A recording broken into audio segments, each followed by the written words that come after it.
Hi guys, in this video we're going to go over the steps that we follow in order to set up Smoove Action Automation for workflows. This is one of our workflow apps that you're about to install within your sub account and connect to your Smoove account.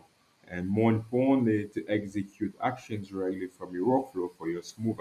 So let's get started. Inside your sub account, you go at the app marketplace to search for the app. Move, click on the app, you go at install, allow and install. There's an API key required in order to get the installation going. So we're gonna switch to our Smoove account in order to get it. We're inside Smoove, we go at API keys. We already have some API keys created here. So we're gonna copy this one, switch back, paste, we go and continue, choose the plan, we confirm the plan, we complete the installation, and we get the uninstall.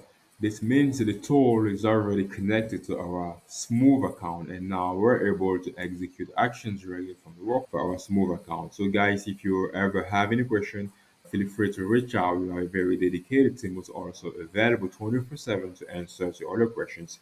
If you like this video at some point, don't forget to give some thumbs up. If you're new here, don't forget to hit up our subscribe button, and thank you for watching.